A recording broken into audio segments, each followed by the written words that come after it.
we represent hundreds of small communities Right. here. And while oftentimes we see state officials as not being attentive to those small communities Right. as much as they are the big meat of the Right. centers. No, and I think in many cases, it is the smaller communities that can benefit most from what I'm talking about. Because often those are, frankly, a little more part-time, much smaller resource staffs in government. And I think they have even less ability than, let's say, Hamilton County to go do the work in the research and to maybe bring in a consultant to help them think this stuff through. And without any of that stuff, they're not going to do any of these changes. Right. So I think the state auditor's office actually can provide even more. It'll be more helpful even to them to have some of these best practices out there, because otherwise they have far less ability to find them or to do the kind of research you need to do. Then in Hamilton County, if I say to our budget people, hey, give me a look at how we do this or that, we'll be able to do that. But I think smaller jurisdictions who are much tighter budgets and just smaller budgets. Well, where's that initiative come from? I mean, do you push and say on a county level or something, you go to those county officials and say, what can we do? I wouldn't just do Or county. you I mean, have to wait for somebody to come to you? I wouldn't just do county. I mean, I think, I laid it out here, for instance, on the fraud. About a week ago, I laid this out. Great example. I think that officials across the state, few of them know what they need to do to keep fraud from happening. What are the very basics? What are the red flags? What are the things that will help minimize it? And so I propose, it's very simple, but I think it's important, and private folks who do the fraud examination said this is so needed. In the first 100 days to go, given the fraud we're seeing all over, go around the state and host regional summits, not just of the finance people, but of the mayors and the council members and the county commissioners, and walk them through 3 hours of, here are the 10 things you can do to minimize the risk that someone in your office is going to steal. And I think that very basic information, I think a lot of them, they get into a job, they ran for an election, they get into the job, they want to do certain things, they're stressed because they're cutting budgets, they're trying to keep jobs, and some of this stuff is pretty straightforward.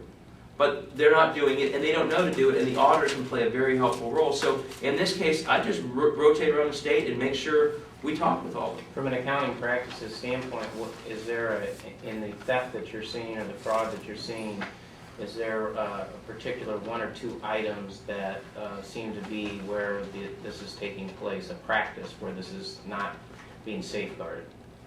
I don't know if there's any particular trend. I mean, you got all sorts of schemes and scams, and Well, most of them seem to be internal control. right. That's what I'm saying. I mean, people either taking cash or falsifying reimbursements or playing with. I mean, but yeah, in the end, it's not enough internal controls. But the number one thing to stop fraud, and it's so simple. And this, Mayor Taylor gets a lot of credit on this, and I want to redouble her effort. Make people realize there's a tip line that anyone can call, and that person will be protected when they call that line. Because you have that tip line, A, you catch people. Most of fraud is caught through tips. Secondly, if that poster is on a wall throughout offices, the person who's thinking about committing the fraud is thinking, ooh, anyone here could call me out, and they'll get protected. So there's internal controls, there's all sorts of best practices of separating duties so that the same person who does a transaction doesn't record it. I mean, all sorts of things like that you need to explain, that we will explain with both private and public fraud experts. But also, and so internal controls, tip lines, plus red flags. I mean, the Stark County guy. One red flag: if someone doesn't want to take a vacation for several years, something's up. Okay. Now I don't take a lot of vacations, so excusing myself. But he got caught because he finally went on vacation. He couldn't keep the game up. Making sure officials know what those red flags are, and if you look at some of the worst cases. What happened in Sandusky recently. Years took place. Canton. When you read them and you know what the red flags are, they were all there. Has the Cincinnati Enquirer ever endorsed you, and will they endorse you for this race? You guys like them? They've endorsed me every single election, and they just endorsed me last week. They did a pre-endorsement. I can pass out what they wrote. They did a pre-endorsement last week, and they endorsed me. And you guys probably know they lean probably to the right. They endorsed Kasich and Portman. Wait, did they? Yeah, they did their they basically did early endorsements. Portman and Kate. Yeah, they said these aren't our final endorsements, but if you vote early, pick these people. But I've been endorsed every single time. And you'll see from what I'm passing out, they know my track record. They frankly said the things that Mr. Yost is saying about my track record are off base. And they said very clearly that I've dealt with the financial issues in the way I've described. So yeah, I've been endorsed. Your background's not accounting, what is your education? I'm an attorney. Okay, I went to Yale and Yale Law School. okay. Beacon Journal, Dayton Daily News, and I guess Cox newspapers, and then the Inquirer did this one. I've gotten every endorsement. We have about a minute left, and in that very short amount of time, can you quickly describe for us how you view your role in the reapportionment process and how you would approach that? Yeah, great question. I've always earned my elections through competitive races. I've had to fight and earn every seat I've been in. And that meant I had to go and talk to independents and Republicans and win votes from all sides. Our apportionment system is the opposite. We have almost no competition in the state of Ohio. In the state Senate, you have 33 Senate races in the last 2 cycles. There was only 1 race within 5 points. Only 1 within 10 points, only 2 within 15 points. I think elected officials should earn their elections in November. I think that leads to more accountability, and I think it also means that they actually have more incentive to work together because they actually have to earn votes from all sides. Right now, if you only have 1 in 33 that's close, that means 32 and 33 only worry about their primary. If you only worry about your primary, what do? You don't work with the other side.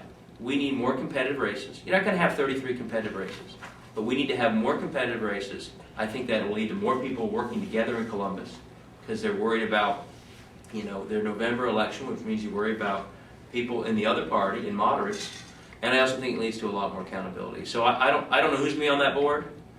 Whoever it is, I will be a very clear voice that we cannot leave this process with a bunch of districts designed by politicians to guarantee re-election. It should be districts that actually give the voters their choice every November.